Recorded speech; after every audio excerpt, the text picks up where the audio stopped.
much you missed when you didn't exist. I am Corbett, and I am 53. And I'm Lucy, and I'm 23. Enjoy it while you can. I know. I turn 24 next week. I Woot know. woot. It's coming up soon. Then we're going to be off sync again. Get Yeah, ready we for will. it. So, I actually have a story for you about something you know exists because it's still around. The U.S. Postal Service. Hey, I know those guys. What about the post office, Dad? What's wrong with it? What's different? Well, the U.S. Postal Service, I don't think it was officially put together until way later in time, but it was first put together by, I think, Benjamin Franklin, wasn't it? Yeah, I feel like I have to go look up some history. Okay, that's before you were. That's Oh, before long you before. existed, dude. This is the wrong kind of history. No. We're talking about the U.S. Postal Service in my time. Okay. Specifically, two stories. I've always kind of enjoyed the post office just because it's pretty magical. You take a few pennies, slap it into a stamp, put it on the side of a letter, and they'll ship something anywhere you want to go. That's pretty cool. I mean, you think like, well, whatever. That's really, really amazing. How many people, if you said, hey, I'll give you 25 cents if you take this to the other side of the country, would do that? Wow. The post office was so much cheaper when you were alive. It's still cheap. I mean, it's No, like it's 70 cents. not. 70 cents for a stamp. 80. 75 cents or somewhere in there. So A expensive. dollar. How many people could you say, hey, I have this piece of paper. I'll give you $1 if you take it to my friend, 1,000 miles away? Yeah, that's true. That does There's sound. nobody who's going to do that. It's kind of neat and kind of, I mean, everybody always like gets all upset when their cell phone loses a signal. And it's like, I'm so sorry. It bounced off a satellite and came back to the other side of the planet and blipped for a second. Get it together. It's magic. And I have worked for the post office. So I have been on both sides of the counter, the yelling side and the getting yelled at side. So, it's not a fun job and it's very thankless. And it's kind of amazing if you think about what they do, but most people think about what they don't do. So, what are you going to do? Oh, you know what? Wow. I'm a big fat liar. I just looked it up because I was kind of curious. I was thinking for sure Ben Franklin was the one. No, I feel like it happened in the 1910s, 1920s. No, 1971. Post office Whoa. as we know it now.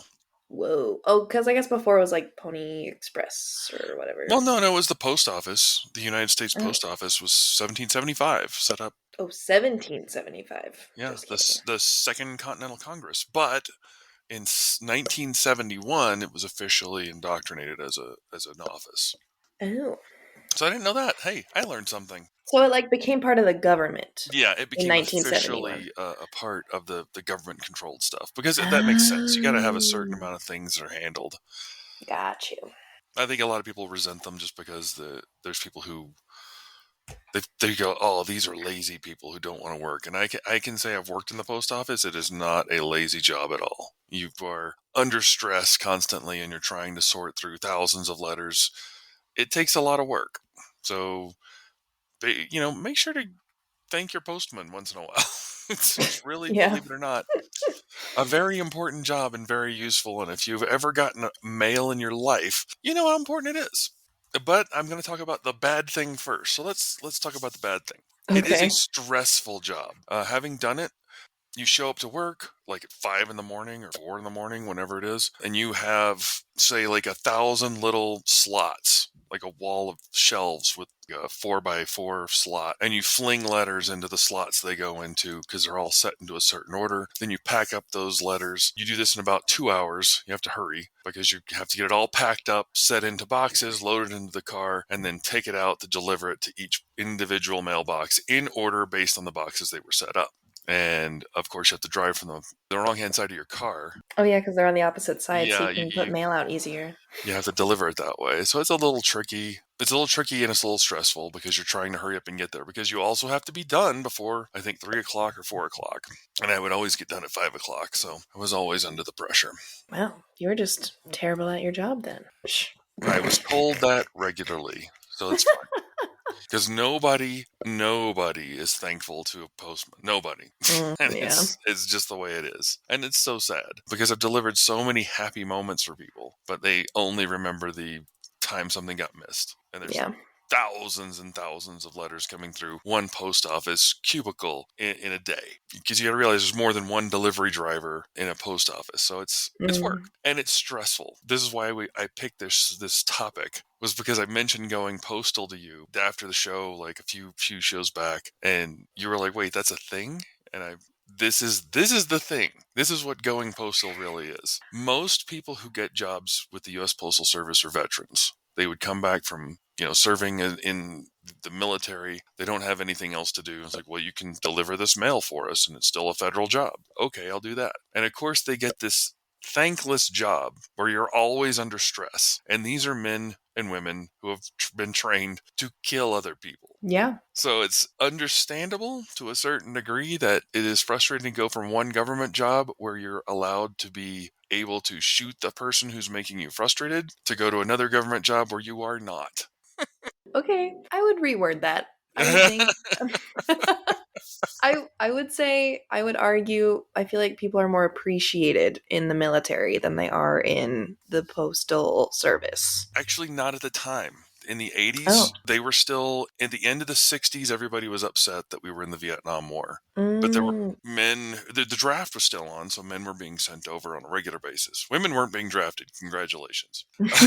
but but they were still in service, so anybody in a military uniform was scoffed at or berated because you're over there fighting the wrong war, which is terrible because it's not their Mhm. choice. They go where they're told. And again, another job where you're kind of given a thankless job. You go and do all this work and some politician somewhere goes, "Yay, look at what I did." Yeah. But that being said, a lot of these veterans would come over, become postal workers, and they would have this massive amount of stress and intensity, and people yelling at them on the opposite side of the counters, and it's just terrible. So I wish I could say things got better. I don't think they really did. But in 1986, in Edmond, Oklahoma, a postman by the name Patrick Sherrill basically went postal. The first person to do this, at least that I know of, who shot up a whole post office, wounding people and then shooting himself in the head. So Was it in the post office or was it like behind the scenes? Was he, you know what I'm saying? Like, was it the lobby or was it back with the sorting? I believe it was in the lobby because I remember seeing him walking through the lobby at one point. A visual. They had a camera, Well, and then there was another one just a few years later. Same setup. Lost it. Shot a bunch of people. Then killed themselves. I mean, it's terrible.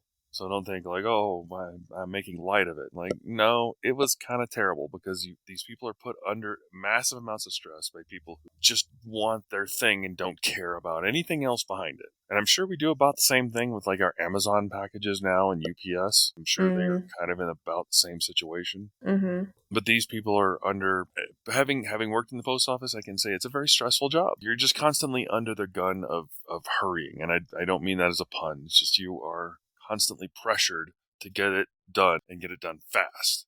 You can only do so much because you're a person. And the post office is complicated in that sense. But they do all this, like I said, for 25 cents, they would send a letter from one side of the country to another. No questions asked. And people become irate if they don't get that 25-cent letter. Mm-hmm. So I get it, but it was sad, it was disappointing, and things have changed. I will say the one thing that was kind of good out of this was in comparison to school shootings that happened not long after, they put things into place, psychological testing and checks, and because they're employees, they can do all that. Yeah. Because you don't want to have somebody start shooting up a place that you work at. That's terrifying. Imagine Mm-hmm. if you were going to school. Yeah. Uh, but that's how going postal was a real thing. It was a real saying, and it was meant as a humorous retort to this guy losing it. I really feel bad that he felt that way, and that he was taken to that level. And there were several shootings in the post office, I think up into the 2000s, actually. I don't know if they were all caused for the same reason.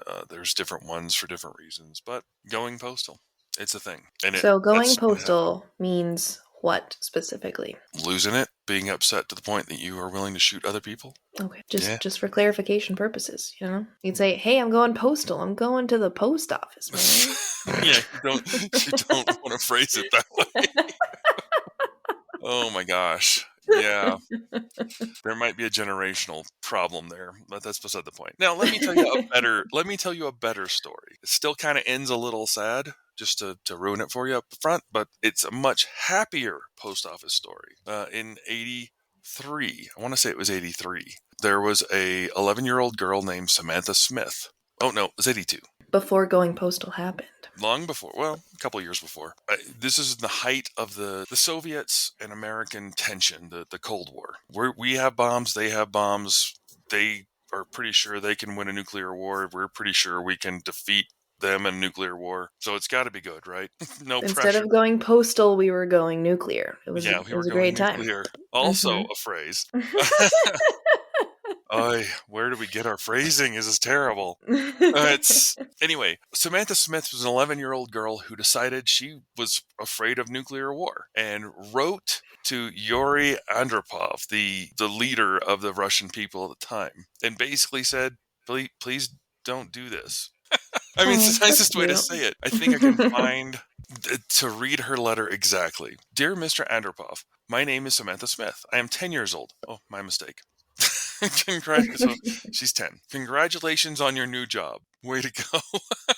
Oh my gosh. I've been worrying about Russia and the United States getting into a nuclear war. Are you going to vote to have a war or not? If you aren't, please please let me know how you are going to help to not have a war. This question you do not have to answer, but I would like it if you would. Why do you want to conquer the world, or at least our country? God made the world for us to share and take care of, not to fight over or one group of people to own it all. Please, let's do what he wanted and have everybody be happy too. Samantha Smith. She sent this to the leader of the Russian people, and he wrote her back.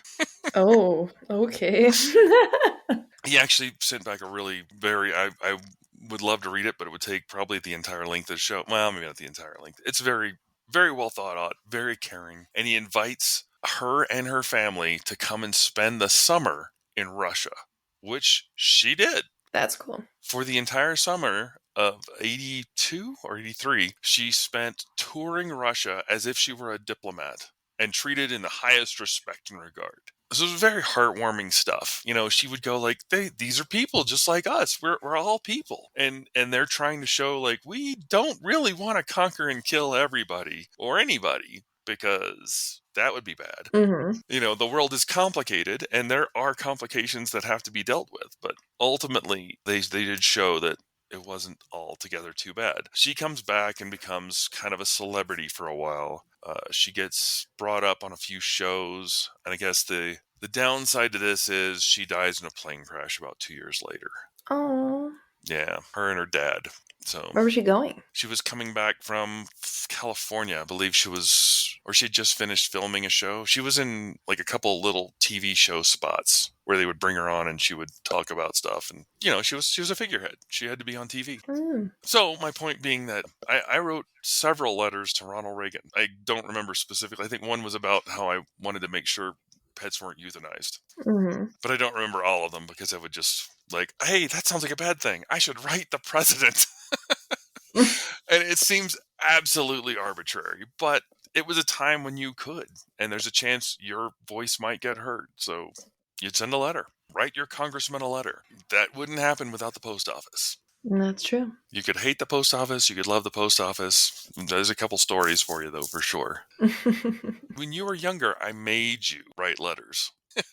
Against your will, I had you write letters to your grandparents. I think we had a letter writing night every so often. We would do it. I always thought mom did that more than you did. No, that was me pushing for it because I It's like, wanted okay, you you. got to write your name on this letter.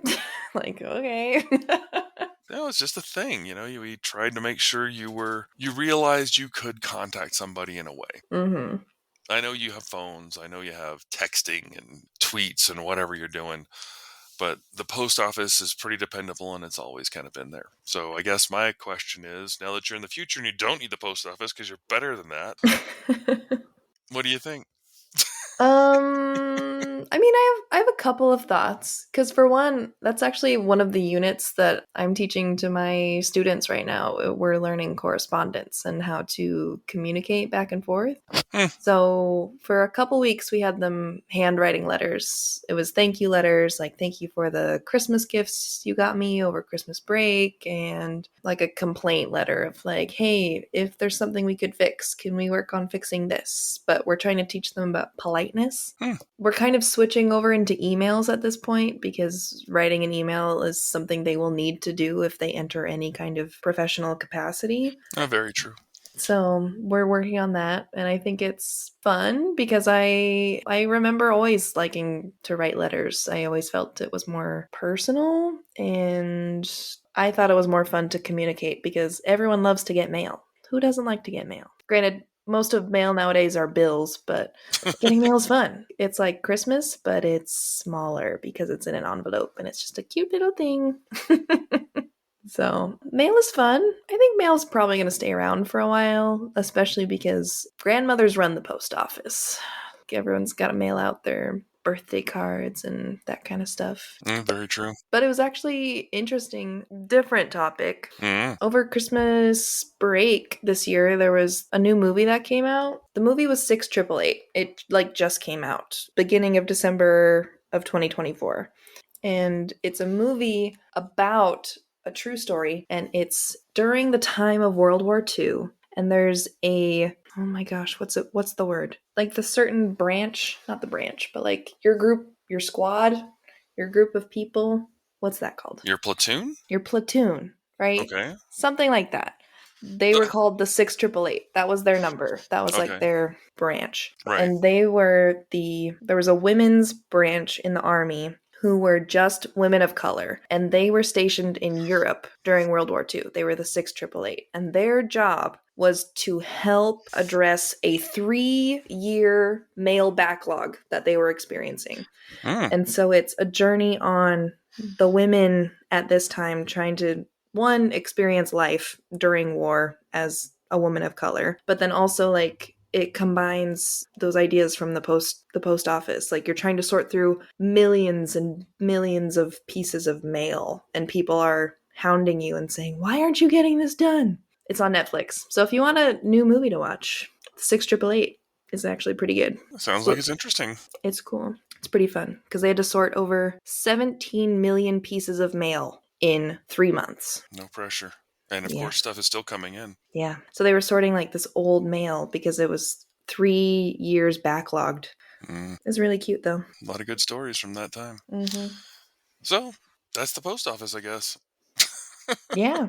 Write a letter, send a letter, get a letter. USPS. And you can put a stamp on that. There you go. So, for what you missed when you didn't exist, that's the show. Bye. Have fun watching 6888. Great. It's excellent. I'm glad we're getting kickbacks from Netflix now. Yeah. It's great.